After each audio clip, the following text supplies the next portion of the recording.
Good evening, everyone. Welcome po sa Saturday Bible Study. Thank you for joining us. So, as napagawian po natin, we honor God's presence with worship. And that is a beautiful way to start any gathering in the Lord. So, let's take this opportunity as June leads us. Amen. Let's sing the song, Eagle's Wings. Here I am waiting, abide in me, I pray.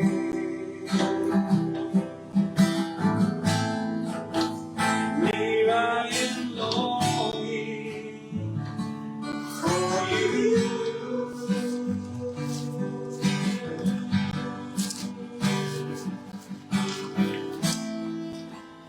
I'll be in your love, lead me to my knees.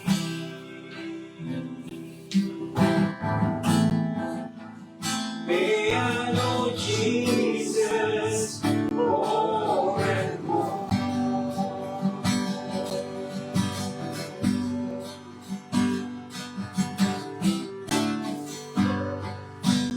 Come live in me all my life. Take over. Come live in me, and I will rise on eagle's wings. Here I am waiting, abide in me, I pray.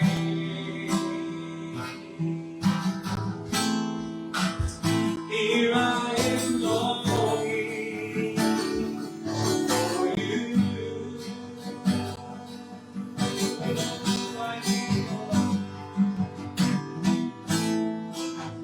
Hide me in your love, bring me to my knees.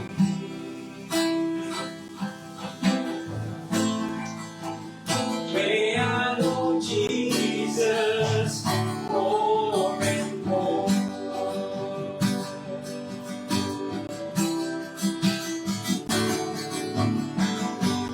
Come live with me all my life.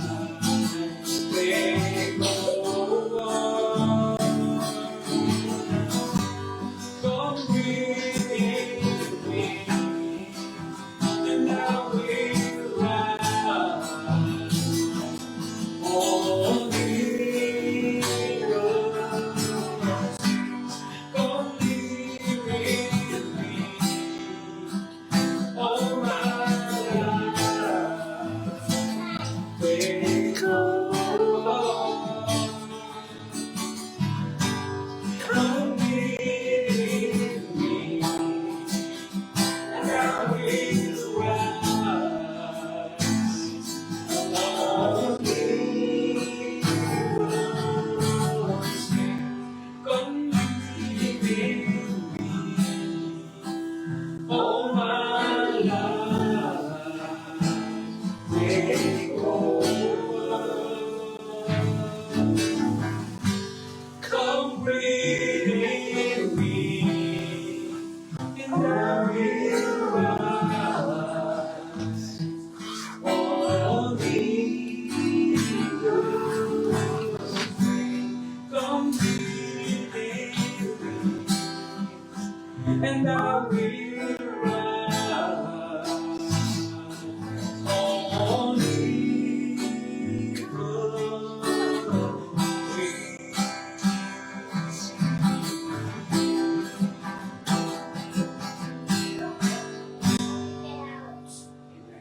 Dear Lord. Yes, Lord, that's our prayer. And that's our declaration, Lord. Whenever we sing that song, We declare, Lord, that we can rise on eagle's wings. And you are our eagle's wings. Lord, there's nothing that we can do. There's nothing that we can accomplish. Especially, Lord, yung how we can soar over and above our circumstances. So, Lord, this question will keep us, Lord, from moving forward, from soaring high. But, Lord, thank you for reminding us as we worship you, as we sang that song, that you are able, Lord, to make us soar on eagle's wings. Lord, all we need to do is to trust you, to keep our faith on you, to look unto you, Lord, as the source of our strength. Many times, Lord, we fail to do that because we look into our circumstances, our situations, our shortcomings, our difficulties. We forget that there is a God who is able to do beyond, over and above that we can hope, that we can pray for. And thank you that you are such a wonderful God to us, your wonderful children. And Lord, we want to soar. We want to soar high through your word. Lord, every time we study, every time we read the scripture, every time we discuss verses in the Bible, Lord, they lift our spirit high. That, Lord, we are refreshed, we are given new hope. Talaga kung lumalakas kami, nagiging excited kami, Lord, sa mga bagay na pinapag-aralan namin, lalo-lalo na po ang lahat at anuman ang tungkol sa iyo. So tonight, Lord, guide us, be with us. Though we are few in numbers, doon po sa maglalaki, who can join us, bless them, Lord, enable them to connect, to be with us as we study your word. Beautiful, Lord, passages tonight, and that is, Lord, again, to highlight your glory, your strength, your omnipotence, your being a God who rules over and beyond what we put limits on. And thank you, Lord, that a God like you has no limitation. Everything is possible. To us, Lord, many things are impossible, difficulties. But to you, everything is possible. I pray, Lord, that every heart that are here now, kahit po kami dito nakakaupi, bless us, Lord. Bless us. We're excited, Lord. We want to devote an hour, Lord, to study your word. Give us, Lord, in tune, our hearts ready, our minds are focused, forgetting, Lord, laying aside things that are the cares of this world, the things that we worry, the things that that is holding us down. We want, Lord, things that will lift our hearts, things, Lord, that will instill in our hearts peace coming from you as we know more about you. And the best way to know more about you, Lord, is through your word, through the Bible, through the scripture. Help us, Lord, our eyes be open to see our spiritual eyes to see the beauty and the message from the Bible tonight. We bless you, Lord. We thank you. In Jesus' name we pray. Amen. Okay. So, pag Saturday, we're dwelling on mga miracles and parables of Jesus Christ. So, we started that last week. So, we talked about the parables of the parable of the workers in the vineyard. So, I hope you natandaan po last fortnight. Ang lessons about trusting God and yung hindi tayo natatali kung nakikita natin ang iba ay nabibless. And that's the message of last week. That God is able to bless, to do what He wants to do. Kaya ganun ang Diyos natin. So we rejoice when others are blessed. We rejoice when others are being used by God. Ginagamit ang Panginoon at umuunlad sa kanilang paglakad din natin. So tonight, pag-aralan natin ang the miracle of the withered hand. Yung taong merong isang kamay niya ay incapacitated, paralyzed, hindi niya magamit. And parang gumalang mo Panginoon doon sa pagkakataon na yun. Pero kahit yun, makikita natin maraming problema yung lumawas. Let's focus on miracles and parables of Jesus Christ. Ano yun natin? Opo. Miracles and parables. So last week, parables. This week, we'll talk about the miracle of Jesus Christ. Ito po kayo.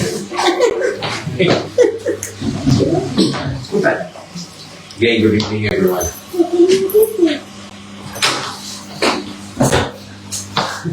Sa buhay pa natin, mga Christians kasi, kahit mga Christians na marami tayong nakikita sa mundong ito na we try to nagkakaroon tayo ng mistake na we blame God. Akala natin lahat ay kagagawa ng Diyos, lahat ay pahintulot niya. Well, lahat talaga ay pinahintulot niya, pero hindi siya ang source ng evil, ng death, ng sickness, ng mga problema natin. So, kailangan natin maintindihan bakit ang mga bagay ay nangyayari. So, sa mundo kasi natin, madaling sisihin ng Diyos. Pagka may giyera, hinahanap na asan ng Diyos. Pagka mayroong pestilence, maraming namamatay, where's God? Is God still in control? Is God still alive? Is God still God? Yan, ang mga tanong natin, Nandiyan pa ba ang Diyos? At ang mahirap nga, kahit wala talagang dapat pagsisihin ng Panginoon, wala siyang fault, mahanap pa rin tayo ng mga bagay, kino-connect natin na ang Diyos yun. Pag nagka-problema tayo, lalo na nung natandaan yun, nung naging Christian tayo, ang expectation kasi natin, akala natin, everything's going to be smooth, everything is going to be fine, walang tayong problema, lalo na yung maraming tayo na dinay Christian is a life of prosperity.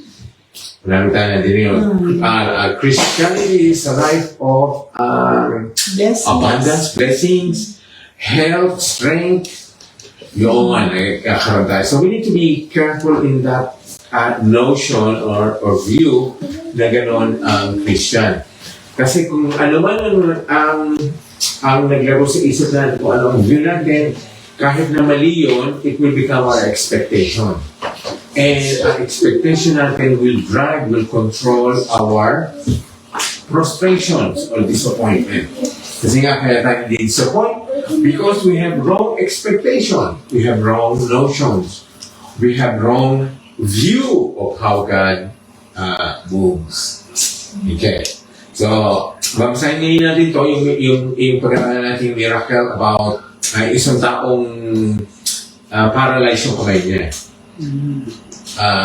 The miracle of the withered hand. Hindi ko lang sa Tagalog. Paralitikong kamay. Yun. So, nagpunta si Jesus Christ. Ito pong istoryan to ay tatlong beses ikinuwento ito sa Mark, Luke, and Matthew. Wala sa John. So, pag-aralan natin yung version ni Luke. Pagkalikan natin yung iba. Okay? So, it happened on a Sabbath day. So, si Jesus Christ noon, ano kasi siya, marami na siyang, marami na nakita sa kanya mga faults, ang mga scribes and Pharisees, mga religious leader noon. Expectation nila noon, lalo-lalo na ba ang Sabbath? Okay? Ang Sabbath ay bigyan lang natin ng view sa kanila po sa mga Jews noon, ay mabigat yun. Talagang lahat sila ay humihinto sila ng Friday afternoon pa lang hanggang Saturday night. From 6 to 6 p.m. ng Friday. So sa kanila yun. Pero ang hirap kasi, ang sinabi lang ng Diyos ay ilaan nyo ang araw at magpahinga kayo ng Sabat. ang mga Diyos no, dinagdagan. Kasi yun ang hirap ng tao, no? Yung law na magaang lang, big ang sabi ng Diyos, honor. Igalan niyo ang Sabat. On the 6th day, you will rest. Ang rest naman, ay binigay sa atin ng Panginoon. So we can replenish, we can rest, we can stop, and then we can spend a day to give thanks unto God. Kasi nga, ang Diyos huminto siya ng creation niya on the 6th day. Kaya tayo rin ay nire-remind niya at kasama yun sa 10 Commandments talaga, honor the Sabbath day. Okay? So sa atin mga Christians, we're not gonna dwell on the nitty-gritty, yung mga maliliit na bagay na tungkol sa Sabbath. Kasi nga na, sa atin, we set aside no longer Saturday, we set aside Monday. Mas marami kasi, mas common kasi sa Christians ang Sunday being the day when Jesus Christ resurrected. Kaya that's why we celebrate the first day of the week, which is Sunday. Okay? So, I'm not sure if there's a need pagparala pa natin ng Sabbath, which is no longer applicable sa atin. Although sa other religion, it's big. Kaya nga, sa side nila ang Saturday. Saturday is sacred to them. Doon sila nag-worship. Okay, but to them, that's gano'n yun. But for us Christians, this is a story that happened on the Sabbath day, which was very important sa buhay ng mga Hudyo noon. But it's applicable to us. Meron tayong, lahat kasi ng nakalagay sa Bible is for our teaching, for our growth, teachings, training, righteousness, para mabuhay tayo ng tama sa Panginoon. So, okay, let's read this. Now, it happened on another Sabbath. Take word of the word another. This is an opportunity na hahanapan na naman nila si Jesus ng fall. Kasi hinanapan nila si Jesus Christ ng fall on another Sabbath. So this is another Sabbath. Kaya sabi, it happened on another Sabbath. Okay? And that is from verse 1 to 5. Yung kumain lang sila ng mga mais. Sinabi kay Jesus, bakit yung mga disipulo mo kumakain ng mais? Hindi man bawal kumain Pumitas lang sila, pumitas lang sila. Kasi po, the whole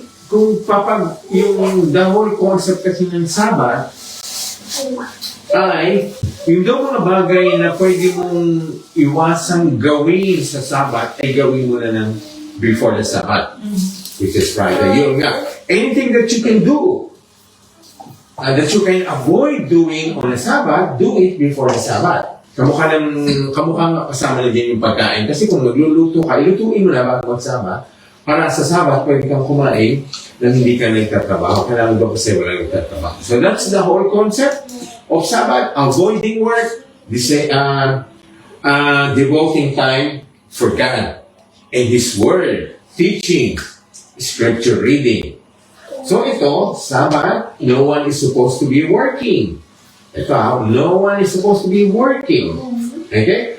That He entered the synagogue and taught.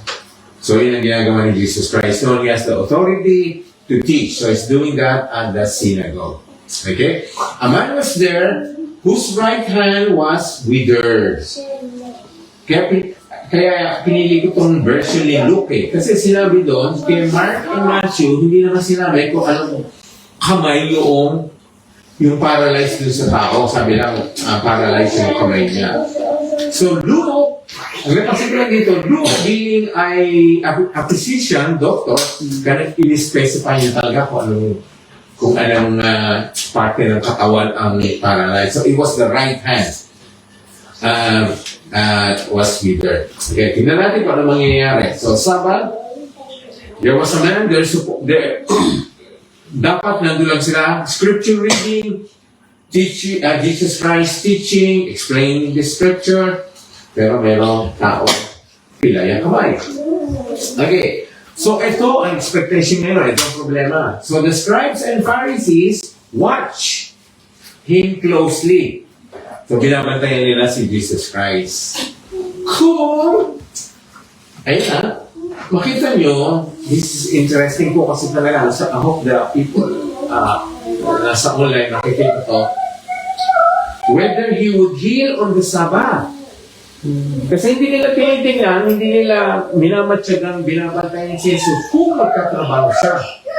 Kung gagawa siya ng any kind of work. Binabantayan nila, heal. Whether he would heal on the Sabbath. Okay.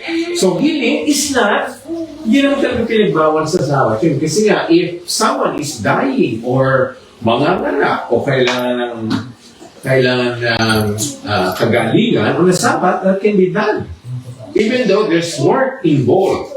So that is something that hindi dapat hanapan ng problema ng tao. But ang tao nga magaling talaga magaling sa humanap ng mga bagay na para ma-blame natin ang ibang tao, lalo na ang Diyos. Okay, lalo na ang Diyos. Whether he would heal on the Sabbath, that they may find an accusation against him. Bakit sila galit kay Jesus? Hindi idea. Bakit galit yung mga Pariseo, yung mga religious leaders? Bakit pinabantayan nila, hinahanapan nila ng fault? Hindi nga, naghahanap sila ng opportunity that they may find an accusation against him. Anyway, bakit galit yung mga religious leaders? I think probably because nakaka-draw ng crowd si Jesus Christ. First. Second is,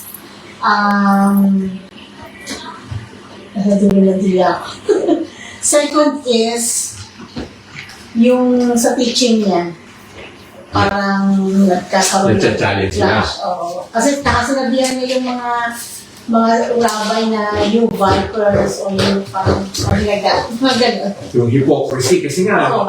ilang beses sila na confront ni Jesus Christ, na turuan, napahiya about their hearts, their intention, their goal. So, madalas napapahiya mga scribes, mga religious leaders, no? Pwede rin ngayon dahil mas marami talagang followers si Jesus Christ. Ay yung mga scribes and Pharisees, ano lang sa kanila, nasa isang kami lang sila. So they hate Jesus Christ for the many times they have been embarrassed, that they have been shamed, at talagang ano sila, hindi nila maisagot. Maraming beses, tinatanong sila ni Jesus Christ, wala silang maisagot because of the wisdom and yung knowledge ni Jesus Christ talagang napapahiya sila. Okay? So they're looking, watching him closely whether he would heal. Okay? What's wrong with healing someone kahit na nasa loob ng temple? Nasa synagogue, that they may find an accusation against him. Ito maganda. Basahin po natin. But he knew their thoughts. Okay. Ano ba mapasok sa isip nyo pagka ito nabasa natin? Diyan muna tayo sa first part. Anong picture, view nyo sa Diyos pagka nabasa nyo? He knew their thoughts. What is God? Who is God? Yeah, Omniscient. huh? All-knowing God. Yeah, yun ang dapat papasok sa atin. He knew their thoughts. So nagbubulungan lamang sila, siguro, pero alam ni Jesus Christ. And many times we read that Jesus Christ knew their thoughts. Jesus Christ explained things to them before they even spoke. Jesus Christ knew their hearts. Yun po ang ano natin, dapat natin ma-establish muna ngayon bago natin ituloy ang istorya ni Jesus Christ. God, Jesus Christ is God. We have no question. We should not have any question about that. No dispute sa ating Kristiyano na Jesus Christ is God. He is fully God. He is God. He is divine.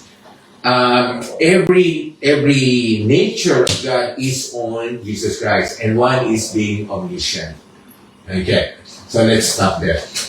Kung let's have some interactions. Kung alam natin na ang Diyos ay all-knowing, omniscient, ano sa palagay nyo ang maidudulot nun sa inyo? O ano ang benefit sa inyo? O ano ang magiging impact sa buhay nyo? If you're now aware God is omniscient or all-knowing. Question tayo. If God is all-knowing, what does this mean to you? Ano ibig sabihin sa inyo nito? Ano mensahe sa iyo? So let's go around. Sunod.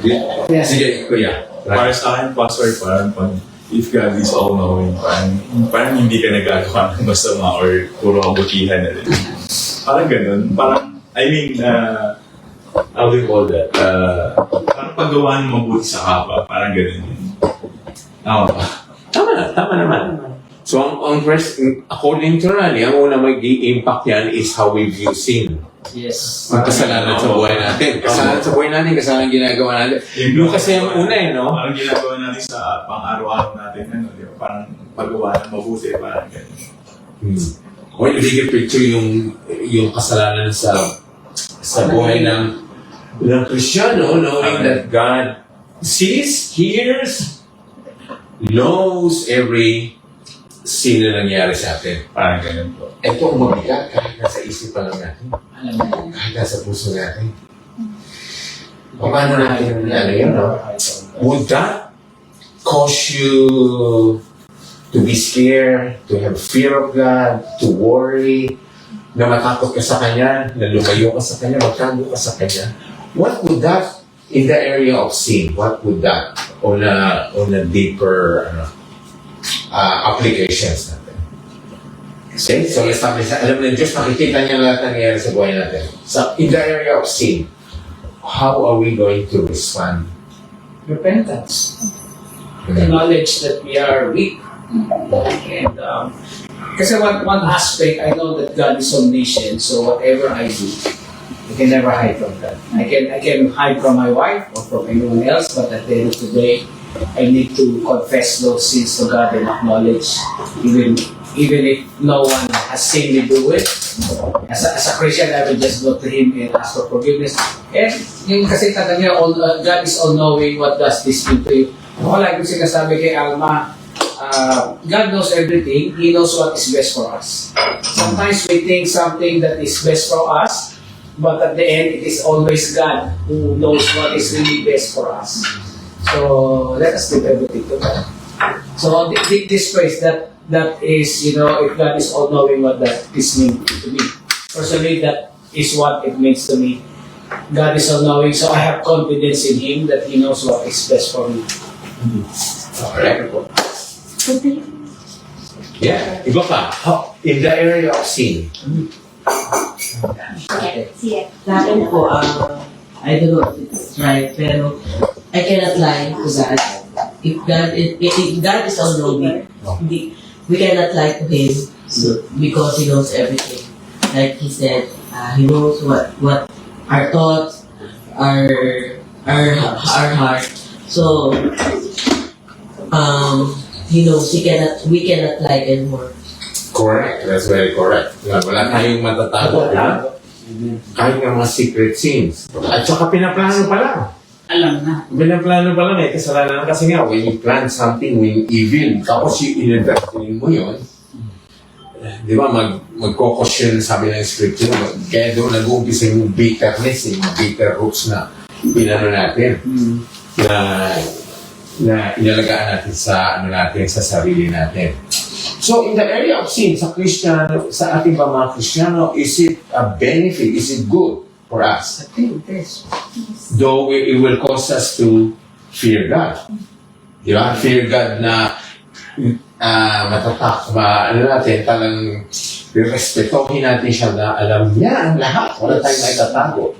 So we should be in the mode lagi tayong it will drive us to repent, ask for forgiveness, knowing that He knows everything.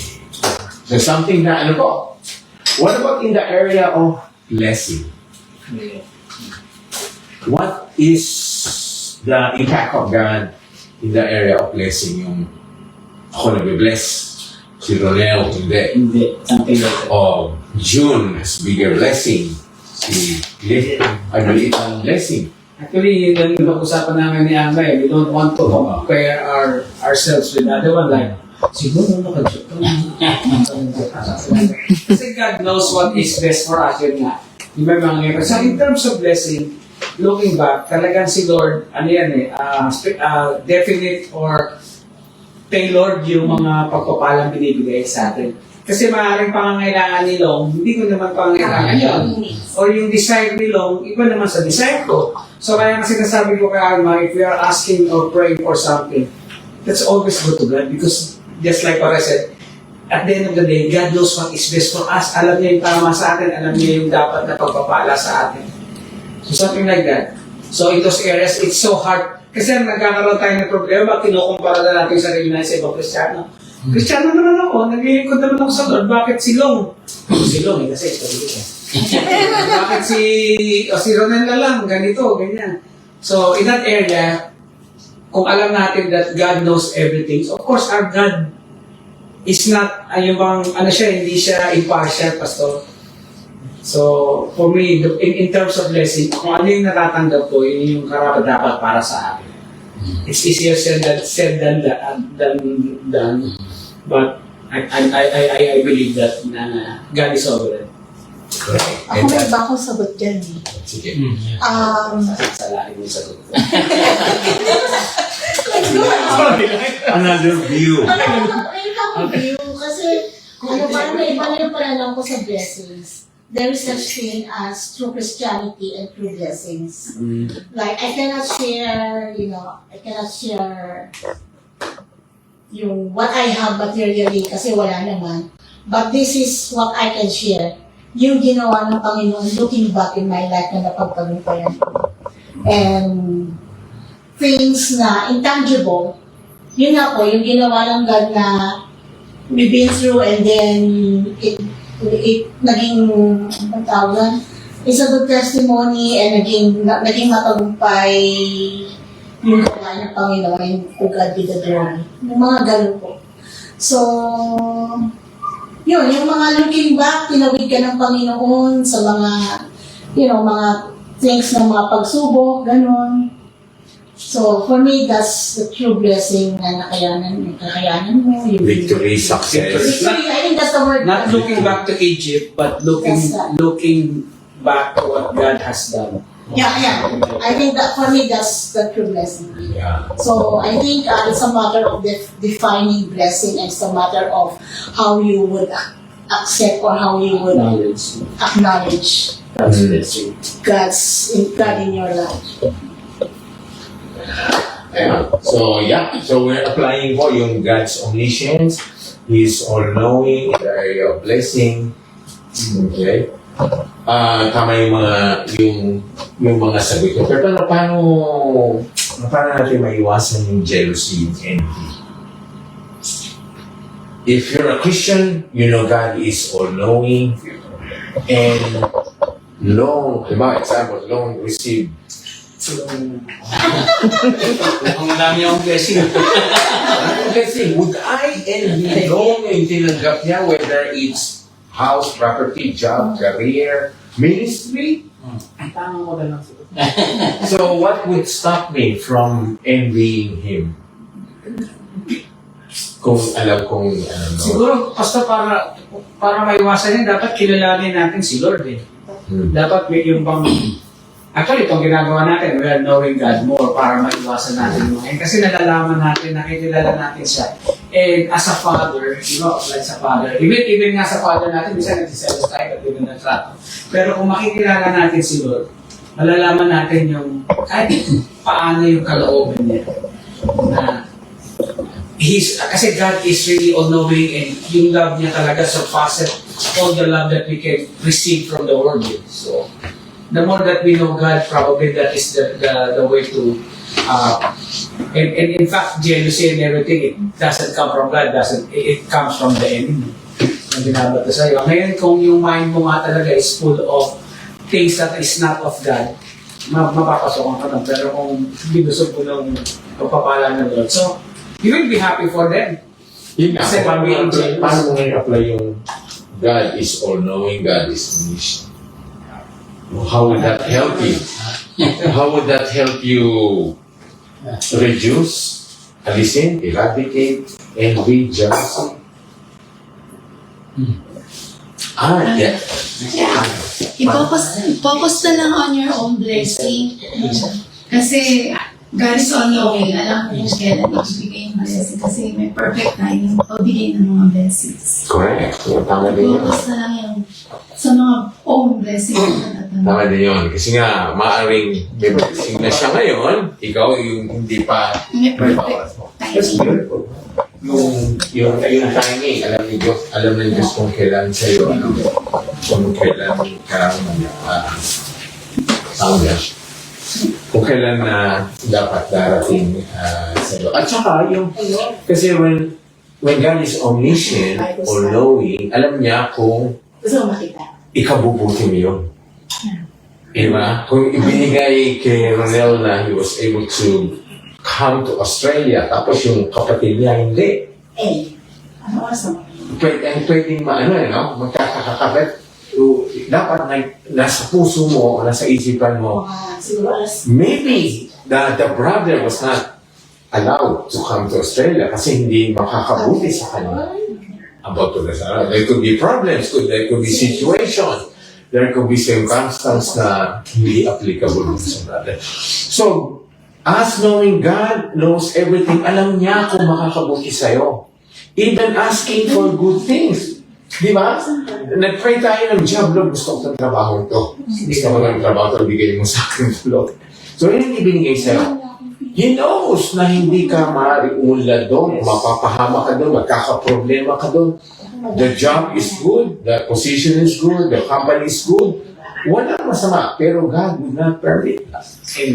Kasi maaaring may better pa, meron mas magandang trabaho, although pinag-pray mo yan. So even in the area of blessing, it will help us knowing God knows everything. Di ba? So pwede na natin sabihin yan, okay Lord, hindi ko nakamtan yun, pero siguro you have a better, something better for me. Ako naman sa lang, siguro yung entrusting God to, in everything. In all areas of your life. Tama. Tama. Yeah. So, ang daming natutulog talaga, knowing at us, Christian, understanding that God knows everything. Kaya naman sa area ito. Ito kaya kailangan natin lang. Tignan natin kung paano natin ma-apply ito. Revenge. How would that help in the area of revenge? No,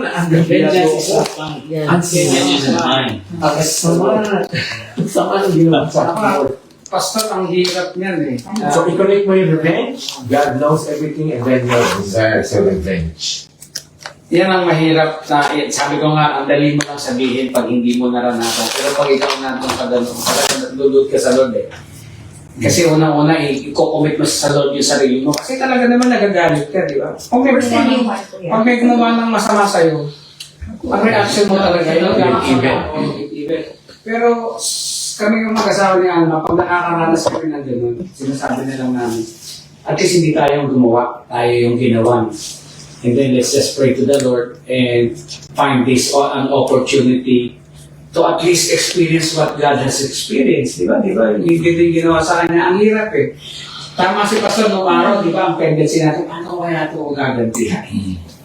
Parang gano'n. Pero maganda nga talaga yung relasyon mo sa Lord and meron kang sa Panginoon yun. Pero yun, God knows everything. Kasi pagka nag-revenge ka, di ba? Wala nang silbi sa Lord. Pag gagawa ka ng paraan para ipagtanggol mo sarili mo, ano ng Diyos? Sa amin lang, ako, true story. Yeah, true story yun. Along the, matanda na kami, ang dami na namin naranasan. Pero ito yung po yung ranas namin. And then, nakakatulog pa kami ng mahusay. Pinalis mo yung revenge. Pinalis mo yung revenge. Yeah, Ang hirap kong alisin dun sa totoo lang. Minsan sasabihin mo, wag ko lang siya makita, okay ako. Pero kahit di mo nga siya nakikita, naiisip mo pa lang. Ikaw lang. Ganito yan. Revenge. Nagkaroon po kami ng Bible study niya noon, nasa police force pa kami. So kasama namin yung mga heads ng mga offices. Then, meron ding mga pastor kasi yung core ni Kuya, yung core movement nila, sila yung nag-gather ng lahat ng pastors and they distribute all the pastors sa police station. sa mga napag-usapan, yung self-defense. So, how would a Christian, if you're a police officer, how would you deal with a person who has a firearm na who's about to commit a crime or committing a crime, and then suddenly you're a police officer, you're a Christian, and then may baril na hawak, and then may threat sa buhay mo, may threat sa isang tao. Ngayon, anong gagawin mo? So, yung revenge na pinag-uusapan natin ngayon, how are we going to yung gamitin yung tinuturo ni Christ na do not retaliate, ibigay mo yung kabilang cheek, papatayin ka na. Correct. Oo. So, self-defense is, yun na nga, since si God ang nag-establish ng government, may laws, mayroong mga kailangan sumunod, sabi naman sa Roma, sabi ni Paul, na kung ano yung rule ng state ay susundin mo, mag-obey ka ron. So, if the Constitution ay allows you to kill, Yeah. to shoot, tingin ka na lang ng sorry kay Lord. Or kung may mapapatay, may pwede mong sagipin yung tao, mapapatay mo yung killer. Kasi he's about to commit a murder. So pwede mong mabaril and things like that. So, mahirap talaga sa isang Kristiyano na yung revenge, and how are you going to apply that, especially kung ang trabaho mo ay isa kang pulis. Pero sa normal na sitwasyon, hindi ho tayo pinapayagan ni Lord na maghiganti. Correct. Kung He commanded us not to retaliate no matter what it is, sinaktan ka, dapat ang intention ng heart mo is willing ka pang ibigay ang kabilang pisngi. Basta lang huwag masabing ikaw ay magre-retaliate. Your willingness na, no, I'm not gonna retaliate, I'm not gonna commit any revenge, saktan mo man ako uli, I'm willing, basta hindi ako gaganti. Yun po yung turo ni Kristo turo niya doon sa Sermon on the Mount. So, mahirap po talaga sa atin sa Kristiyano kung yung pagganti. So, magpapa-api na lang ba tayo? Parang sa tayo luluga, inapi ka na, gumawa ka ng plano. Sinaktan ka na, kinuha sa'yo ito, kinuha sa'yo yan. Are you still willing to not to retaliate or do something? Willing ka pa bang so yun nga turo, huwag tayong mag-retaliate. Kung pwede tayong umiwas tayo. Kung pwede tayong umalis sa ganung sitwasyon, let's pray na umalis tayo sa ganung sitwasyon. But yes, God, yun nga, all things work together for those who love the Lord. Kaya kung nasa posisyon ka na mag-retaliate o gaganti o revenge, ayaw ni Lord na. Huwag tayong Yeah. Right. Pero yung sa'yo, Kuya, that's your performance of your duty. duty yun. Yeah. Your duty is to shoot. Lalo na kung Yeah. sa India. I think the revenge and the self-defense is like a different meaning. Kailangan lang Talagang talaga part ng government kasi di ba sa Genesis, Performance of duty. nung sa Genesis yung sinabi, you will rule, and then nagbigay ng mga rules si Lord na pag ikaw ay nakapatay, kinakailangan buhay ng kapalit. So ito nga pumapasok yung parang penalty of death, di ba? Death penalty actually is biblical. Kung papatayin. Pero ito yung in the context ng murder. Yung pinaplanuhan. Pero kung ikaw ay sundalo, ikaw ay police, nakapatay ka, that's just part of your duty. Correct. Yeah. But sa situation, you have a choice. Because we are in, nasa field kami, may choice ako. Minsan tao ka rin eh. Minsan pag yung lumalabas kasi pwede mo hindi patayin eh. Correct. Sa paa lang, no? Oo, pero yun nga ang major thing line eh. Kasi minsan, kaya nga Kasi di ba sunod no sa stammer. hindi natin... Hindi mo kailangan patayin, papatayin Pero mo. kasi inis ka na, dahil ka kasi ano ka na eh. Kaya yun lang yung make it talagang team time kasi. O yun. Yung papasok naman yung abuse of power. Abuse of power. Yung abuse of power na hindi naman kailangan i-apply mo yung force na yun. Kaya nga sinabi ng Lord, di ba, mananagot ang mga ito sa Diyos. Hindi man nakaligtas man sila sa batas pag ikaw ay nag-murder. Sinabi sa Bible, mananagot ka sa Diyos. Darating yung time na tatayo ka sa harap niya. And pananagutan mo kung ano yung ginawa mo. Yun naman din yung God is an all-knowing God. Kaya papasok pa rin yung inaaral natin. Kaya establish na Panginoon ng gobyerno. Sabi niya, kailangan para magkaroon ng peace. Yes. They were given authority to kill, sabi. To kill. If it's necessary. When it's necessary. Ano gagawin ko kung ako ay not si President, ako mag-switch o na. Sa law. Well, that's my job. Eh. That's your job, oh. Oo, tsaka yun, talaga na-establish na ng court, na may kasalanan siya. So, God would not hold it against me. Kasi trabaho ko yun, ako mag-uulang electrician. Ikaw mag-pushit ng bottom. Pero ang hirap pa rin. Ayoko din ang Ayoko. Ayoko na, gagasan na lang ako. Pag-irari na lang ako. Kaya di mo siguro napipilitan ng sino man na mag-perform ng gano'n. Yun lang mga handa talaga. Tsaka it's a choice pa, di ba may mga trabaho na talaga namang pag-Kristyano ka, hindi mo, depende sa level ng faith mo, hindi mo tatanggapin. Halimbawa, magkatrabaho ka ba sa casino? So, may mga Kristiyano na nakilala kami na siguro nag-influence sila, doon na sila nagtatrabaho. Pero eventually, nagkaroon sila ng conviction. Umalis sila. Something like that. So, God is an all-knowing God. Okay, so ano po natin, kinoconnect natin yung omniscience of God, at saka yung revelation, the area of revelation. And also, what's happening around us. In the area kasi, pag alam natin God knows, sees everything, so hindi tayo masyadong magagapi. Lord, there's so much crime. There's so much evil. There's so much abuse.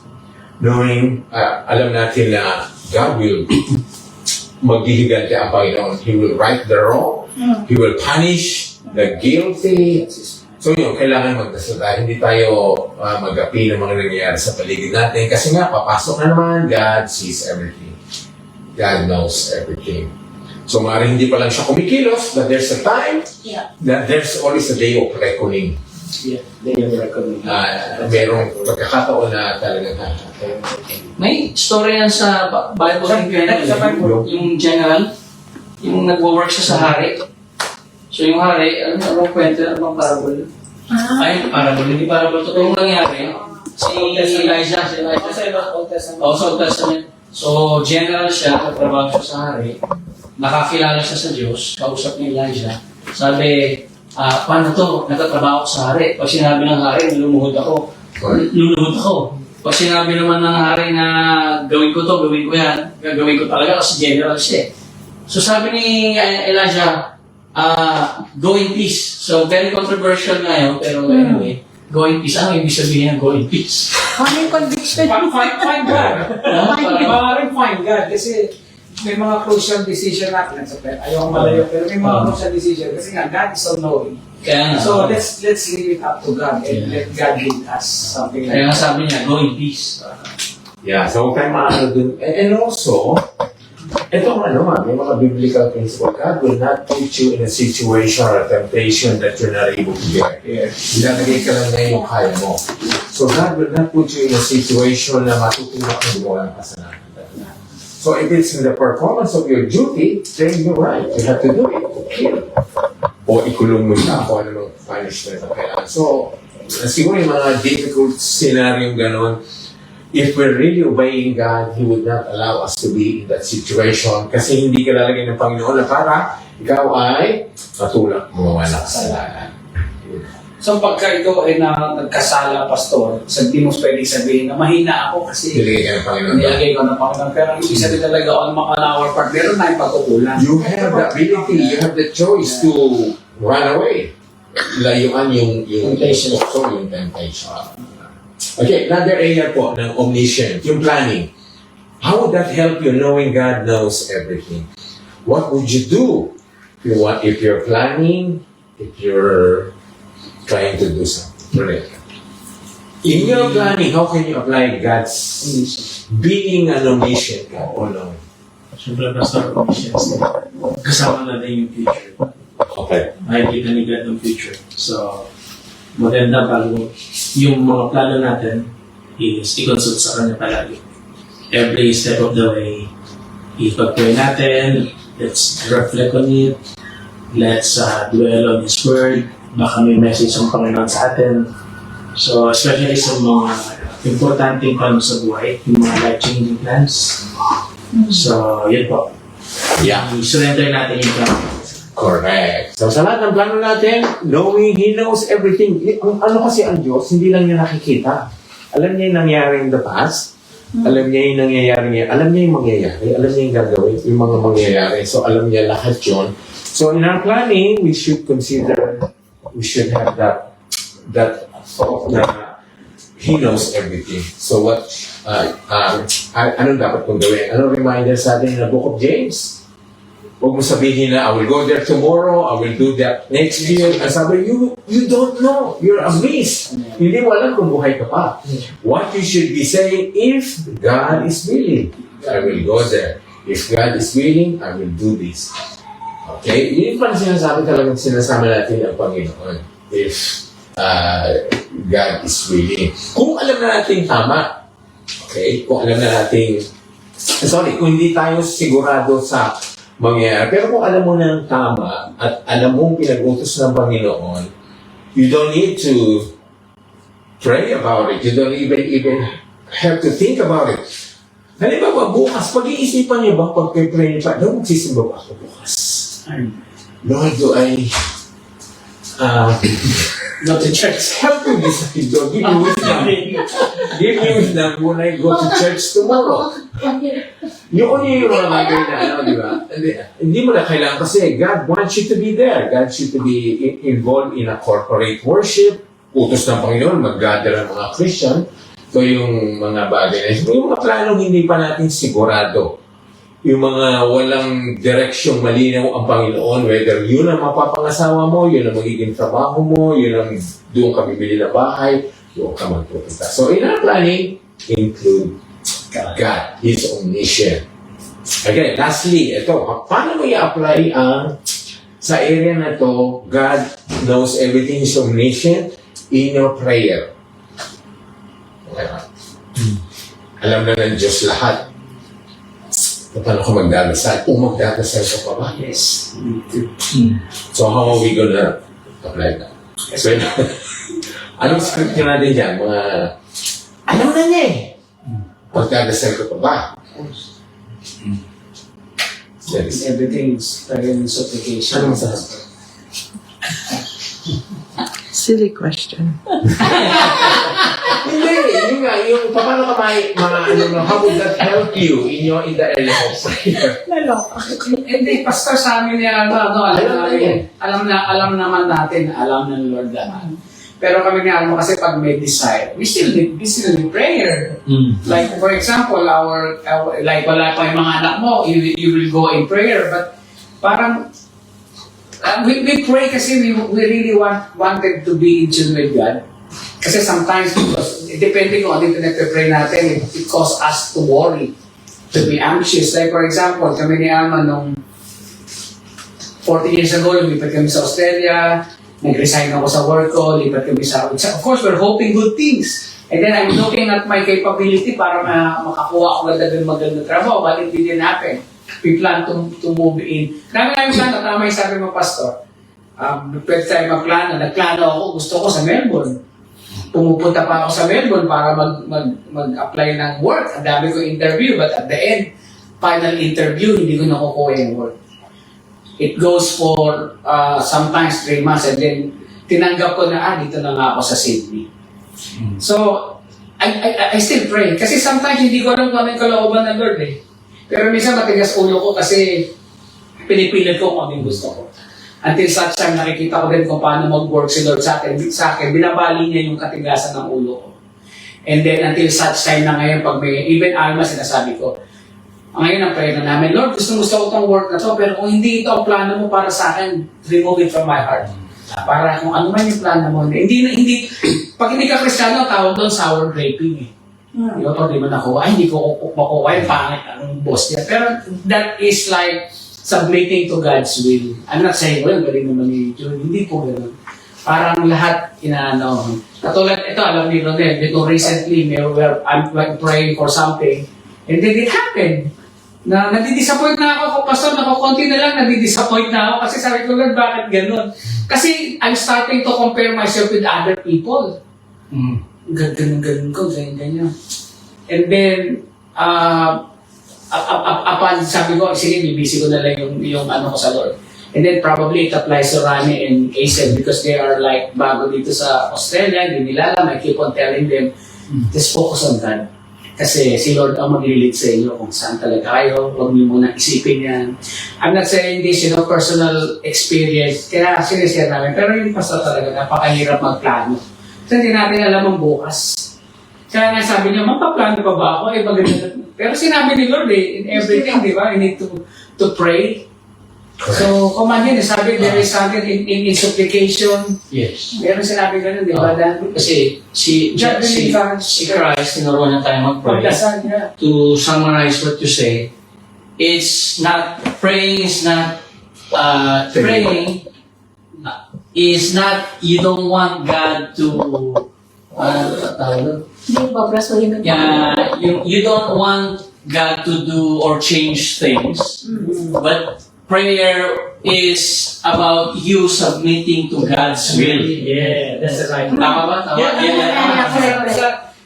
This is how you pray. Then the part 2 is, Thy will be done on Thy earth. kingdom come, Thy will be done on earth. As it is in heaven. Parang, Lord, gawin mo to, gawin mo yan, hindi talaga ganoon. Hindi mo pinapagawa kay Lord yun. Pero kung nakikita ko, Pastor, correct me if I'm wrong, one reason bakit niya tayo tinuloang mag-pray is for us to learn how to submit to God. Yeah. Tama po ba yun, Pastor, na magsasabit tayo kung ano yung kalooban? Yeah, submitting to God, you're expressing you trust Him, Yeah, trust Him. Yeah. you're expressing humility, knowing you don't know what's going to happen, kahit alam na niya, so you submit to Him. And also you are, whatever happens, kasama ka doon sa ginawa ng Panginoon. You're partnering with God. Kung may gumaling yung isang tao yun dahil sa prayer mo, although siya ang nagpagaling at plano niya gumaling, so kasama ka doon sa para kung nakikisa ka doon sa Panginoon. So, even though alam na ng Panginoon ang lahat, we still pray. Yes. Alam na yung gagawin niya eh. Alam na niya ang sitwasyon, may nagagaling yung tao, hindi, masasave yung tao, hindi. Matatanggap yung tao, hindi. But we still pray. Number 1 nga kasi it's a command. We're told to pray without ceasing. Ibig sabihin natin ipag-pray natin. It's our expression of our faith, expression of our humility. Yun. So, hindi dapat papasok sa atin, Lord, omniscient ka, alam mo na yung pag-pray ko ba. Okay? So, we should not apply that, God's omniscient, para to mock the situation, to demand something from God, or magpabaya na tayo sa ating prayer. Knowing, so it will help us to pray more. Tsaka Pastor, yung prayer naman is not only yung asking lagi kay Lord na bless us or give us this the desire of our heart. Also, we pray because we ask forgiveness sa mga nagagawa natin kasalanan. Also, yung mga hindi pleasing sa Kanya. And then also, we thank Him every day Yeah. sa strength na binibigay niya for everything niya. So, not only yung ask, Or guidance. Kasi ganun din ako, Pastor. Pag nagdarasal ako, puro pasasalamat din. And I know kasi na Alam in niya. God's perfect time niya. So, Perfect he timing knows, niya. he knows everything. Ibibigay niya, yeah. So, you have to thank Him na lang talaga. Tama. Ang sinabi sa isip natin, prayer is informing God. No, it's not informing. Yeah. Kasi hindi ka mukha natin pag may sinabi ako kay June, I'm informing Him. So when we pray to God, we're not informing Him about death, health, sickness, job. Alam na niya yun. We're telling Him, Lord, Yes. it's your will, it's your providential God. Yes. You're in control, nothing is impossible with you. So I'm Pero may verse din ko yun naman, na-cast everything to God. Yeah, Cast your fears upon God. Cast your fears. correct. So, Yun, kaya command din talaga na pray ka rin. Huwag ka matakot. Hindi ka matakot ka yun mag-pray. ang problema mo, yun Kahit mo. anong area ng in that church. Oo. So dito sa area niya, sorry wrong planning yun. Yan. So ano pang area sa palagay niya naapektuhan sa buhay ng Kristiyano? Yung knowing His omniscient, it will affect in the area of sin, sa blessing, revenge, planning, prayer. Para nandiyan na lahat. Unless may naisip pa kayo. So God being an omniscient and a Christian knowing He knows everything, He's an all-knowing God, should help us improve in this area. Improve, make things better, and sa kasalanan, how we deal with blessing, how we deal with revenge, how we plan, and even in our prayer. It should not stop us from praying. It should drive us to pray even more. Yeah. Pasok natin ng obedience. Obedience. Obedience. Di ba How are we senior? going to obey? Senior. Kasi pag nandun sa obey kasi, Area na sis. yan yung naranasin. Hindi. Obedience sa command. Like, yung mga inuutos niya Galing sa yung pinapagawa sa atin, share the gospel. Yung knowing His Sure. omniscient, talagang susunod ka. Yung, kasi yung, ano na yung topic yung omniscient, with God being an omniscient God, would drive you to obey Him more. Would that? Di ba? Yes. Kasi, Mas lalo tayong susunod sa sa kasalanan. atin susunod. Kasi Dahil may plano siya na kailangan masunod. Yan. Pag hindi nasunod yun, talaga masusunod talaga yun. Pero parang ano na nga yung kasi parang nakapasok na nasa sin. Kasi di ba pag alam mo na may commanded or dinugma, meron tayong sin of omission at sin of commission. Commission. Pag Christian ka, medyo okay na tayo sa sin of commission, we don't commit. We don't commit, pero may inumit ka. Pero may omission dun eh. Kasi sometimes God will ask you to do something. Na hindi mo ginawa. Hindi mo ginawa. Yeah, James 1:4-17. Yeah, yun naman na yun. And then parang As silalapit a sa'yo, sense. brethren, nagdalawang isip kang tulungan. Tapos So, nang pag-isip ko, ito tulungan ko na, huli na, namatay. Patay na pala. So, nag-delay, pero that's already a sin kasi that's, meron kang capacity to help and you did not do it. Right. So, So, pag sin islano is, ka talaga. sin is commission or omission. Commission is yung ginawa mo, yung omission na hindi mo ginawa na alam mong tama. Alam mong tama at may kapasidad ka. Kasi dalawa, kailangan intindihin natin yung factors. Kahit alam mong tama kung wala ka namang kapasidad, Yeah. alam mong tama magtayo ng church doon, pero you have no capacity. You have no resources na magtayo ng church doon. You don't have manpower. You don't have workers. Pero alam mo, so we need to qualify din, hindi kasi lahat ng tama na alam mo ay dapat mong gawin. Kasi hindi ka naman pananagutan ng Panginoon sa hindi mo tama. Kung tutulungan mo ang isang tao sa pangangailangan niyang financial, so alam mo, tamang tumulong ka, pero yung pangangailangan niya ay hindi mo kaya. So kung hindi mo naman nagawa yun, God will not hold it against you. Okay? So kailangan yung meron tayong kapasidad, meron tayong kakayahan, kaya natin gawin, kaya natin puntahan. Alam natin tama, pag hindi natin ginawa, yun daw ay... Parang yung akap. Ano Akap. akap? Sa Pilipinas. Ayun po yung binibigay sa mahirap. Pinagsusugal din naman. Oo nga, ano. Tutulungan mo yung isang tao, isusugal din naman. And tsaka mali din naman kasi yung intention ng pagbibigay Sabi nila, you don't know that. Yeah. The ayuda itself is wrong. Is wrong, mali. Yeah, kasi biblical naman yung teach them how to catch fish. Don't Ito just mo eat sila them ng fish. trabaho. Correct. Eh, yun ang hindi ma-provide. Hindi alam ni kasi Pastor yun. to catch a fish, you have Ano to po, provide. ginawa nilang official yung sabi ayuda na pinamimigay pero Ibang politiko? ang politika kasi pinakuha nila dun sa ibang funds. Kasi para pag sila yung nagbigay, mamamo sila sa tao. Eh, hindi naman kailangan, di ba? Kailangan siya Bigyan mo sila ng trabaho. Bibigyan, kaya yung iba, inaasahan nyo, tapos pangsusukan nga, exactly. Bisa nga, hindi pa natatanggap eh. Baon na sa utang. Inaasahan nyo. Ano po may question? Meron po Nakakapusang na yun. O sige, ano natin po, tuloy na natin yung story. Balik tayo, kasi nahinto lang ako. I want to establish po yung verse 8. He knew their thoughts. That is an expression, talagang sinasabi, Jesus Christ is God. No one else can know someone else's thoughts. Kaya yun, dapat na ano na sila eh.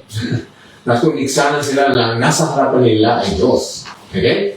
So, knowing their thoughts, he said to the man, yung paralyzed yung kamay, sabi niya, arise and stand here. And he arose and stood in front. Okay? Minsan ang Panginoon ay hindi natin naiintindihan kagad. Minsan kailangan pa ipakita sa mata natin na iyon nga ang sitwasyon. Minsan gumagamit ang Panginoon ng mga pagkakataon para sa harapan natin, makita ng mata natin, that is God's ordained situation or things. Ito nga, kaya nga hinamon niya yung mga nag-iisip na masama sa kanya. Pagkagaling dito, magpapagaling ba ito sa Sabat? Sinadya niya talaga. Pinatayo niya sa gitna yung taong yun. Arise and stand here. And he arose and stood. Okay? Ang sabi ngayon, then Jesus said to them, I will ask you one thing. Is it lawful on the Sabbath, to do good or to do evil? To save life or to destroy? Remember po, ang Sabbath is just to keep it holy, keep it set a day for rest, and also an opportunity to worship, listen to God for teachings or preaching. So hindi po yun. Wala kasi ibibigay ang Panginoon para tayo pahirapan o sa hindi kabubuti natin. Kaya nakita natin kaya binigay ang Sabat para magpahinga. Para magpahinga tayo. Tsaka yung araw na yun ay maset aside sa Kanya. At para gumawa ng mabuti. Kaya ang tanong niya sa iyo, paano kung may kailangan kang gawin na tama? Paano kung may kailangan ng... Ito nga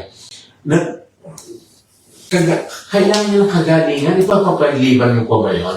Would you tell that person, would Jesus Christ tell that person, can you come back tomorrow, I will heal you?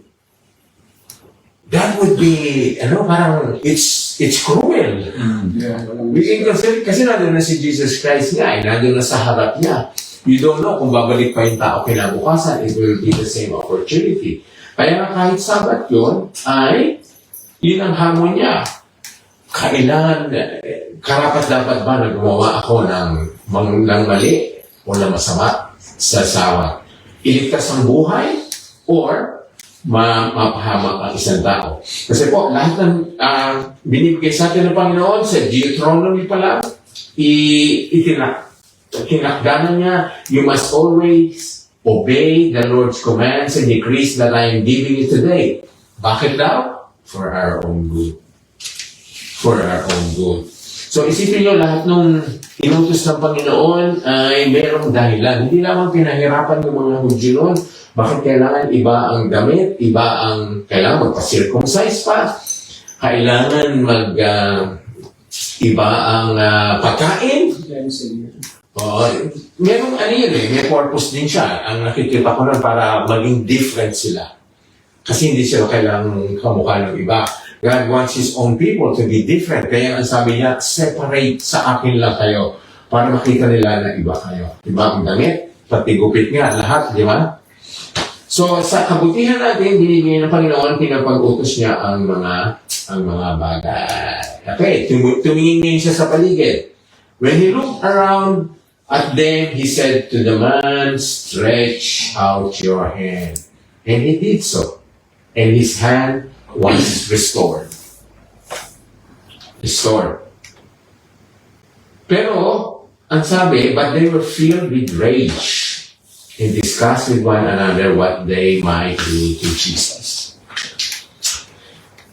Parang hirap isipin, no? Gumaling yung tao, yung kamay na paralyzed ay naiunat. Bakit? Nagalit. Di ba dapat they should be rejoicing? They should be thanking. They should be thanking God, worshiping God. Thank you po, gumaling ang tao ito. But they were filled with rage. When human hearts are filled with pride, nasaktan nga totoo nga pride. Napahiya sila. Iba na ang nagiging mo. Instead of rejoicing, thanking God, lalo pang sumat-sumat. Bakit sila magagalit nga pala? Kung Sabat ang dinidepensa nila, let me ask you, i-review natin. He looked around, he said to the man, stretch out your hand. And he did so. His hand was restored as a whole, as the other. Meron ba kayo nakitang violation ng Sabat? Remember po, Sabbath is to avoid work that is unnecessary. Avoid work that you can do before or after Sabbath. Yun po ang sinasabing walang iwasan mo ang trabaho. But, in verse 10, do you see any violation?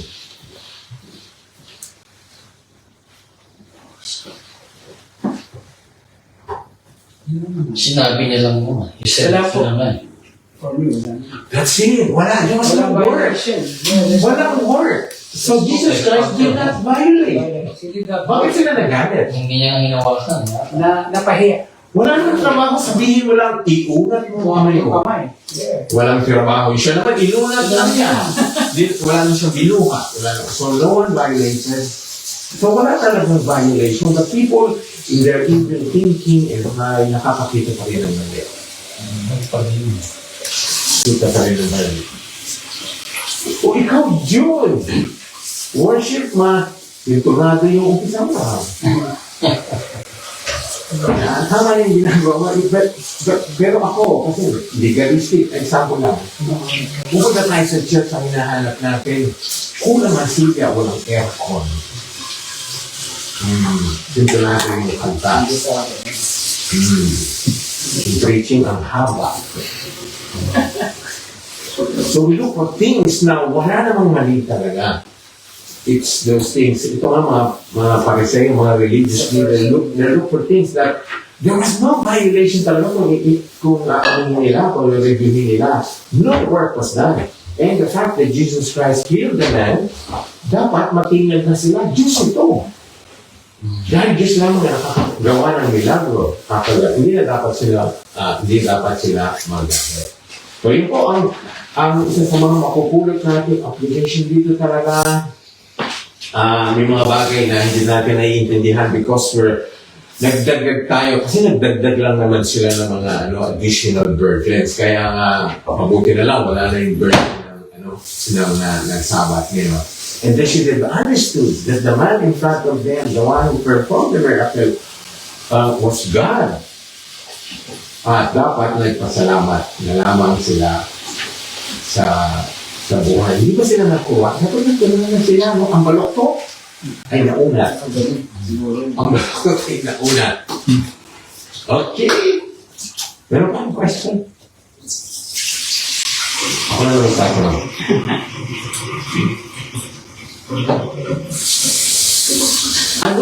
Mga air sa buhay mo, ang baloktot at gusto mong iunat ng Diyos niya. Bibigyan ko sa akin ng papel. Iunat. Okay, let's go around. Baloktot. Ano sa area nyo, sa tingin nyo, ang baloktot na gusto mong iunat ng Diyos? Meron pa rin. Ano? Yung katwiran. Ano? Katwiran. Katwiran? Ano yung katwiran niya? Ano yung baloktot yun? Katwiran. Ano yung pagiging pilos? Ikaw o si Precious? Pakilinaw kayo. Elaborate. Lagi sa kasi pastor. Naka-online. Naka-online, bro. Baloktot yan. Baloktot yan na gusto mong iunat ng Lord. Ano kasi pastor? Nag-aaway kasi kami. Ayan na. Live na. Okay. Yari ako pag-uwi. Baka hindi ka makapasok. Hindi naman nanonood. Busy. Ako po. Hindi, kasi di ba mga lalaki, may sa mga argument, lagi tayo naghahanap ng logic. Exactly. Diba? Which is correct. Pasensya na po. Sabi ko, wala po ako dyan, Minsan, nagkukulang tayong unawain na sila'y naglalabas lang ng sama ng loob, sometimes, we men tend to find solutions to the problems. Pero ang talagang solusyon lang naman is to just listen. Yes. Correct. Sabi mo, i-save ko sa lahat. Pinag-record ko na nga lang eh. So baloktot yun na gusto Pastor, yung mentality na solve natin yan. Solusyonan natin yan. Puro ganun eh. yung pala gusto alam makinig. Apo. Kasi talagang may mga aspeto sa buhay na out of control. Sympathy lang. Unawa. In terms of argument, Yes. So, in the area, Parang ano gusto tawag kong yun? sumalungat na. Listening. Listening. The area of listening, baloktot ka pa. Very nice. Matuwid yun. Others po, sino pa? May gusto? Baloktot ba yan? Kung gusto mo ituwid ng Diyos. Kasi ang tawag yung baloktot na tuwid. Na kailangan mo ng Diyos, kailangan mo ng tulong ng Diyos para matuwid. Remember po, baloktot. Anong mga baloktot sa buhay mo? Nasa baloktot process pa ako ngayon eh. Kailangan ko ng tuwid. Ikaw bro, meron ba? Ate, Sige, kayo. Hindi ko alam, ikaw. that's okay. Gusto ka rin sa nila. Meron pa rin store na like, sino lang kasi naroon mo na magkasama. Hindi, ito kasi nakakasakit ako eh. Minsan. Hindi ko yung makakasakit ka. The way, pero minsan ginagawa ko lang excuse. Mahina pa din ko, kaya malakas ako magsalita. So, pastor yung minsan ng ano ko, ibang minsan na tataas ako ng bukos ko sa gad. Pero hindi ka naman galit. Hindi mo, galit ako talaga sa So, anger naman yan, ha? Hindi, pero ayaw mo umabot sa ganun. Pero praise God, I can see that I'm still a work in progress. Di ba? Yeah. Work in progress. Especially, ang nakita ko lang pastor nung medyo, hindi ko sinasabi na, kasi nga yun ang maganda, lagi ka sa gawain, okay, naglabas ka ng Word of God. Ang enemy kasi, di-discourage ka. Ikaw, turo-turo ka pa ng Bible, hindi mo ugali mo. Pero siyempre, lalapit ka sa Lord, and then yun yung ina-ask ko sa Lord na, siguro pwede balok. Even sa mga bata, mga anak ko ngayon, minsan sabihin ako, ba't nung araw kumakain ka naman ng gulay? Ang sagot nila sa akin, takot kami sa iyo, papaluin mo kami, lalo sa Isaiah. So, siguro yung pong area nila, kasi sinabi sa Lord na love is patient is kind, never jealous, yung batawag nila, long-suffering, Kind. yung tas yung sinasabi niya, hindi daw ako kind. Ito, personalan na. Yun lang. Personalan na. Be kind. Sa amin naman po mag-asawa, pastor, yun ang gusto ko. Siguro yun ang gusto ko itaas sa Lord na, pero the good thing is, pastor, meron tayong regular meeting up. Kung nag-aaway kami ni Alma, kailangan gumawa ng para magkabati kami. Kasi atin ng church pag Sunday, o kaya atin gano'n ng pipilit ako, nag-away kami. Kaya anong araw kaya Lunes? Patay, Bible study bukas, Martes eh. Ako yung pinatutugtog ni Precious eh. Paano ko tutugtog kung galit kami, di ba? Mga gano'n. Eh nakikita ko yung kilos ng Lord and ito nga, siguro pastor yun. Tama ba yun? Yeah, it's something you consider na, Yeah, be kind. na paralyzed or kulang na God can iuna. Siguro pastor Probably June, stretch out your patience, your temper. Sabi naman yun, may improvement. Amen po, Ben. Very good. Okay, sino ba? Umingin po. Anong area na baloktot? Ako? Gusto mong ituwid. Maraming balakot sa buhay ko eh. Yun lang po. Okay, so marami tayong areas. Work in progress. O sa communication, sa mag-asawa, sa... Ako ano eh. Yeah. So, siyempre kailangan. Tita, sinom nyo ah. Yung kasi alam mo naman, marami rin nakaka-relate sa inyo kung yung driving. Ay, pas... Nakaka-driving. Nakalimutan ko na ngayon. Maraming na ano po dyan talaga. Minsan ganun yung pag mabagal, late ka. Kahit hindi late. Experience pa rin pala yun. So yun yung mga areas na baloktot na kailangan. Kasi nga, totoo iba, ang pagmamayin po ay nasisira. Maraming nasisira pagka-Kristiyano dahil birthday. Kaya kanina po, pastor, kanina umaga, nagbiruan kami. Natawa si tita, si ate Ana. Kasi yung naka-yellow na sabi ni Kuya Jun, hindi ko nakita. Sabi ko, biro po ako. Ay, kanina green lang yun ah. Ba't nagpula? Parang joke lang yun, pero syempre. Hindi, kanina. Then nag-joke nga ako. Hindi ko napansin na rin pala kasi gumano ako. Hindi ka napansin eh. Sabi ko kasi nakikinig ako sa iyo eh. Nagsakwento ka. Yung dapat kasi talaga ano. Yakap ako sila. Walang gumabot.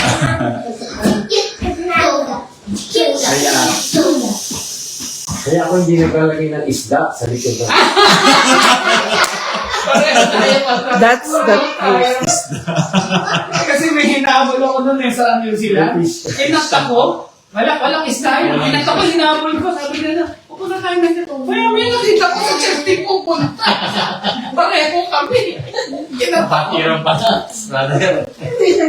So magiging tayo, lalo na Jesus loves you. Palintikan mo yung nasa kotse ko. Yung mga ganong sticker pa, tapos we're not displaying that in our Wala nga, bibili nga ako eh. sa ating pagmamaneho.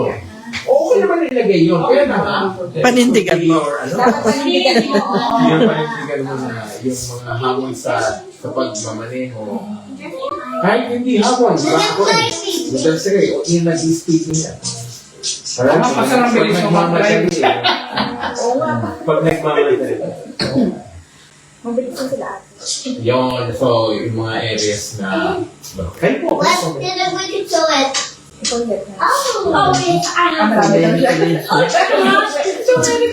Only if you're willing to share. wala. Sige.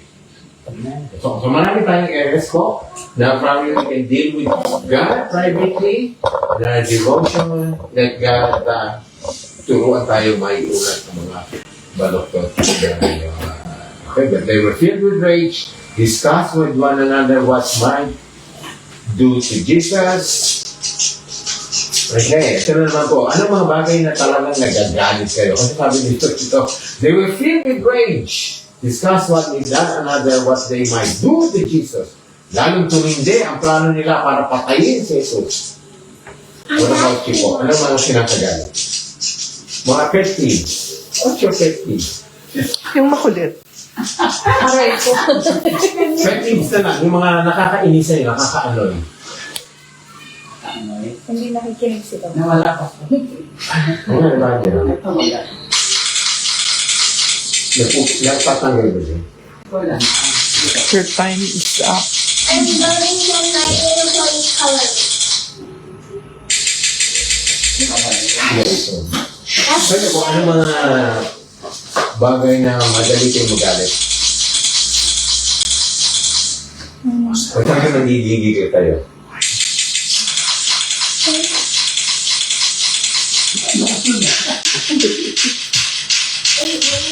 Ako, umaga nagigigil mo nangyayari sa Pilipinas, makakagigil talaga, no? Ang mga political dynasty, corruption,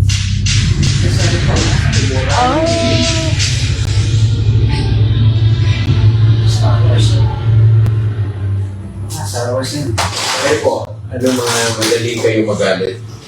Madali kayo mainis? At Wala naman po. Ano lang. Ha? Ito marami. Pag hindi siya pag sinasabi niya sa akin i-record ko na. paulit-ulit. Hindi kasi nagkukwento ako, Master. Alam mo yung after Good listener. Pero hindi naman siya extremely galit. Nakakainis lang. Kasi di ba yung mga girls gusto namin may mag-listen sa akin. Yeah. Ano nakikinig? Oo. Sasabihan So, niya. parang baray ka na lang. I-record mo na siya. Oo, yun nga. If you're not listening. Pero hindi naman galit na galit. Sa akin, ayaw namin kita pinapakinggan. Jeep pa. Kaya pa, ate kuya. Ate. Ito, grabe nga, Pastor, eh. Nung pagkasabi ni Ate, grabe yung open eh. Parang natinda yung galit sa akin. Na-realize. Nang-realize bigla ako, tita. Siguro nga, gano'n. Maraming na-affectuhan. Hindi nakikinig. Yung ano naman, yung patience. Marami yung gano'n. Yung gusto mo gawin na ngayon. Ayaw mo ganun. Ikaw ganun. Bukas na yan. Ay, hindi naman masyado. Pwede bukas ka lang. Bukas. Pero ano talaga yung nakita sa mundong ka na talagang galit na galit ka? Not necessarily sa bahay, sa mga nakikita. yung yung talagang obviously na nanlalaro sa kapwa, nakakagigil. Kaya minsan ito sabi ko masokista to kasi pinanonood dati yung mga nangyayari sa Pilipinas. Ako yung panoodin naririndi ako pag naririnig ko. Gusto niyang malaman, gusto ko malaman kung ano ng politika doon. Dahil dito ka na nga sa Australia Kasi iniisip ko pa rin. Parang gano'n. Ako yung yung nagsasabing Christian sila, tapos ang dami mo nakikitang ginagawa nilang mali na pero palaging sinasabi, I'm a Christian. Mga hypocrites. Ha? Hypocrisy. Huwag ka na. Gusto mo? Example tayo. Talaga naman nakaka-challenge yun. Existing na Christian siya. Merong ganyan pastor sa Pilipinas yung sinasabi Baptist pastor pa siya. Oo, ano sabi? Ano ka lang yun si Abante? Si Abante? Okay. Kasabi niya. Pastor po namin yan. Ay! Dati. Ginagamit niya pa yung mo. Sa Manila. Galing kong magsalita siya. Parang minsan Sino yun? Nag-politika kasi. Pastor Pumasok sa parang. actually pastor si Manila? Ay, hindi sa ngayon Manila. doon galing si Bible Brenda. Baptist. Ay, may alam ako doon sa pastor na Ano sa pala gan? Sa dalawa? Ano yun, Bible ba pa? Hindi yun Taga-Manila ba? Bible Pero ba? ako mga mamigod na. Hindi kasi nagigigil nga Pero ako. dito miyembro. Maybe. Nakaka-upset pala yun. Dahil yung dalawang kaklase ko na Pastor namin. tapos umalis si Brenda. Ang ano niya. Oo nga pala siya na yan. Ayun pa rin yan. Di ba nagpo-post pa rin? Oo nga eh. Oo. Balik natin. Oo nga, yung family nila. So ito, nagagalit lang tayo, pero yung ano pang meron pang sila. I think Yung kinakagalit. as in po kayong hypocrisy nga. Yung keep on telling that you're a Christian but you're not practicing. Si Jesus, galit na galit din eh. Yung mga Pariseo, ang sabi niya, mga ano kayo, mga ahas kayo. Parang kayong mga bulok na boto. Sa labas ay parang ay malinis kayo, pero sa loob niyo, puro kayo mga bulok na buto. Okay? So kung ang Diyos ay kinakagalit yun, tayo din po yung mga bagay na injustice, di ba? Mga abuses, kasalanan, yung corruption. Yung may napanood ako ng isang araw, yung tanggapin sa hospital. Yung big yung anak? Oo. Napanood ko rin yun. Kakaya yun. Saan yung sa Manila? Oo, tapos namatay yung bata. Namatay ba yung mga? Namatay daw po eh. Yung nagsisisigaw siya sa harap ng hospital, ayaw siya tanggapin kasi walang pang deposito. Tit yung anak ko. Eh, sa public hospital, di ba? Muntinlupa public hospital. Kahit po kasi public, kailangan may deposit po. At saka hindi po basta-basta tinatanggap. Ano ba? Akala ko bawal Kasi yun. ano sila, marami. Bawal na yun. Bawal ang pero nangyayari pa. Mananagot yung hospital. May policy na kailangan tanggapin. Oo, kasi sila parang Pag-government. ano yun eh. Oo. To save life. Kailangan Save life. Bakit overnight? Yung nakakaiyak, yung nakakagigil. mandate ng hospital. Pero hindi mo rin kasi bakit dapat didepensa ka pa yung hospital? Kasi nga, wala silang pondo, wala silang government subsidy talaga, di ba? Hindi ka mukha ng Australia, talaga pinopondahan yung mga public hospital dito. Talagang binibigyan ng gobyerno yun. No? Kaya ang public ay kahit ano magagawa sa iyo. May pondo naman, Pastor, pero hindi lang hindi kinokorap kasi. So, hindi lahat Hindi nakakarating. Yun nga. Sa taas pa lang doon. Lalo nakakagigil dahil may pondo hindi nakarating sa kanila, pero maraming mas nangangailangan na hindi nakarating. Kamukha nga yung mga Yolanda funds noon na dinivert. Donate ng corned nakarating sa tao sa Pinas. Okay. So yun. Those are the things na kinakagalit natin. So ako po na, natin yung ngayon? Ang paralitiko na pinagaling ni Jesus. Dalawang areas ang tiniliksa niya doon, yung kagalingan na naibigay niya at saka yung kamalian na pag-iisip ng mga religious leaders. O religious leaders ang ating nakita na bakit hindi pa nabuksan sa mata nila na talagang Diyos yung kaharap nila. Okay? So, pag ang puso po natin na pupuno ng legalism, negativity, pride, kahit tama na nakikita natin ay nalulungkot na tayo, nagagalit pa rin tayo. When people should be rejoicing, yung nakikita natin ay mali ang hinaharap natin. Okay po. Kung wala na po kayong question. Wala. So ano natin? Yung situation. So we keep every fortnight yung parables and miracles of Jesus Christ. Sige pa. Ikaw. Hindi si Brother Jun na sunod. O another parable or another miracle. Another parable, marami. Kailangan lang, pwede kakatasin mo yung laging may application. May application. Kahit anong milagro yan, merong miracle. Dito ulit. Sige, pwede naman. Kung malamig lalo na kasi pa-winter na. Mahirap na tayo lumabas. Export night. Siguro ngayon muna tayo sa mga bahay-bahay. Okay. Sige po, share suffer. Meron po kayong question po. Prayer request. Thank you po sa mga nakinig. Hope po na kung meron kayong question, meron bang comments? Na po. Okay, so Kuya Nong, let's pray. Mayroong Diyos, muli kami po ay sa inyo. Purit nagpapasalamat, Panginoon, sa aming natutunan ng mga gabi, Panginoon. Dalangin po namin ang mga ito ay mamusap sa aming mga puso, sa aming isipan, at magawa po namin at maisa buhay ang aming mga natutunan. Lalo po sa mga aming mga baluktot na mga ginagawa po, gawa po ng mensahe ni Kristo, Lord God, wali po may tuwid po namin ang mga baluktot. Yeah. Amen. Lord God, salamat po sa fellowship na ito at salamat kay Noel na nanguna sa Bible study po na ngayong gabi. And Lord, salamat po sa fellowship na at ang hapunan po na aming pagsasaluhan. Sa dalangin po namin, magbigay po ito ng lakas sa aming pangangatawa, Lord God. At muli po, kami na nagpapasalamat sa muling opportunity na binigay ko sa amin ng natutunan ng Diyos. Ito po ang dalangin sa ngalan ng Jesus. Amen. Thank you. Say bye-bye po sa mga sa online. Bye-bye. Ayun na po.